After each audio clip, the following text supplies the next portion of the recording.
Now please do welcome TH Velonia of class 4, roll number 15.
Very good. Now, with this we have come to the end of the Panamba house, and the next participant is going to be from Thangan house. So there is a slight changes in the participants of Thangan house as regarding the list that the judges are having. So the first participants of Thangan house I would like to call is Apantoy of class 4.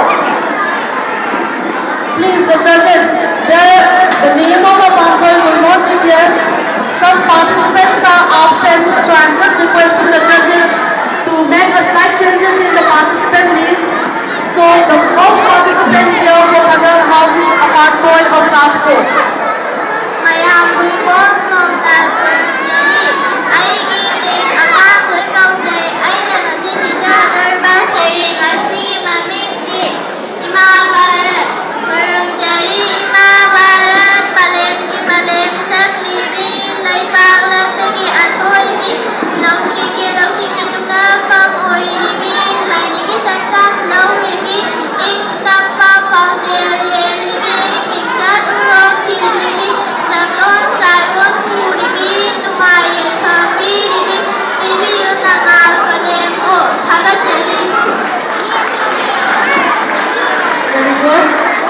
Now, those students on the veranda side, class 12, please do control and make them silent.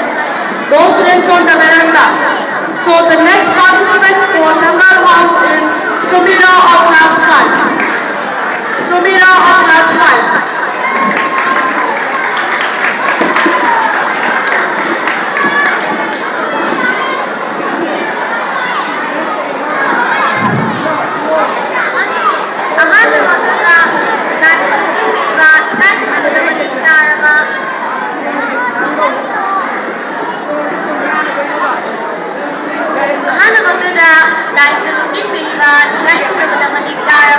Principal, Vice Principal, Mummy, Judges, अखोई ताकि तबीबा ओजासिंग अमदी मफम असिदा दिबीबसिबु eco हाना खोजरी अइगी इबी नया मेयु सुमिरा खोजरी अइगी मतेगी थाम मंगा दतदरिबी महेरोय अमदी अइ Thanga हाउसतगी ngasi कोई महला थोकचदौरी अइना ngasi जगदौरीबा कोई मसिगी ममिंगदी अइखोई मणिपुरी मागी मजानी अइखोई मणिपुरी मागी मजानी अइखोई मणिपुरी मागी मजानी सबजू खरा खेनबा लेरबसु अइखोई मणिपुरी मागी मजानी अइखोई मणिपुरी मागी मजानी अइखोई ने इमाबु मारुंगनी अइखोई ने इमाबु मलेंद संतांगनी महिरोय अइखोई ने थवाई यामनो होनरबदी मिखोई मिएनबा ओइगनी अइखोई इमा मतना पोपीबा इचिनाउ ngakani अइखोई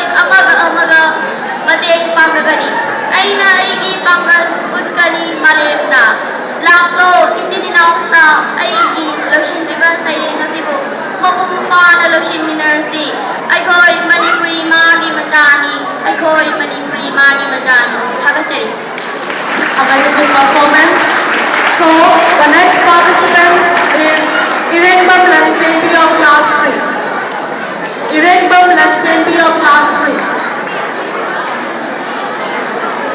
Meanwhile, the Ticket Raising House participants, please do get ready.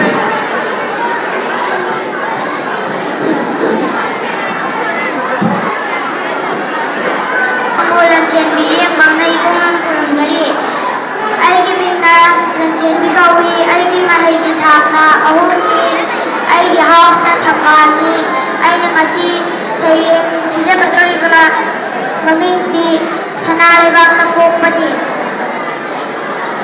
ꯁꯅꯥ ꯂꯩꯕꯥꯛꯅ ꯄꯣꯛꯄꯅꯤ ꯁꯅꯥ ꯂꯩꯕꯥꯛꯇ ꯆꯥꯎꯕꯅꯤ ꯇꯤꯀꯦꯟꯗ ꯆꯥꯗꯨꯅ ꯅꯔꯁꯤꯡꯍ ꯏꯔꯥꯕꯣꯠ ꯂꯤꯟꯊꯣꯏ ꯉꯝꯕꯤ ꯒꯥꯏꯗꯦꯟꯂꯤꯌꯨ ꯃꯈꯣꯏꯒꯤ ꯃꯆꯥ ꯃꯁꯨꯅꯤ ꯑꯩꯈꯣꯏ ꯃꯅꯤꯄꯨꯔꯤ ꯍꯥꯏꯕꯁꯤ ꯁꯅꯥꯅ ꯃꯌꯨꯝ ꯀꯥꯕ ꯂꯝ ꯂꯨꯄꯥꯅ ꯃꯐꯦꯜ ꯑꯣꯏꯕ ꯂꯝ ꯕꯩꯒ ꯆꯟꯗ꯭ꯔꯒꯤ ꯄꯣꯛꯅꯐꯝ ꯁꯤꯖ ꯂꯥꯏꯔꯦꯝꯕꯤꯒꯤ ꯁꯥꯟꯅꯐꯝ ꯂꯝꯗꯝ ꯑꯁꯤꯗ ꯄꯣꯛꯄꯅꯤ ꯑꯩꯈꯣꯏ ꯃꯅꯤꯄꯨꯔꯤ ꯍꯥꯏꯕꯁꯤ ꯊꯧꯅꯥꯗ ꯀꯔꯤ ꯋꯥꯠꯇꯨꯅ ꯑꯌꯥꯝꯕ ꯆꯤꯡꯗ ꯆꯟꯒꯅꯤ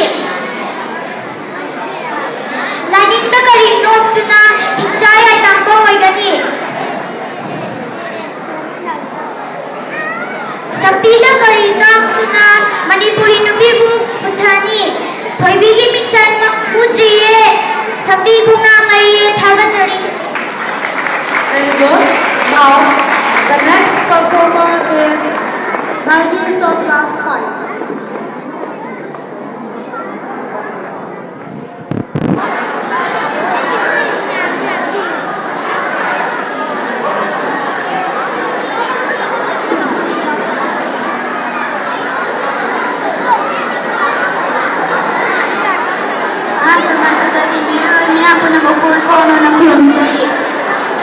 Nargis kaujai aigi mahigi thapna marini aina nasi thijagadoriba sareng asigi mamingdi kombirei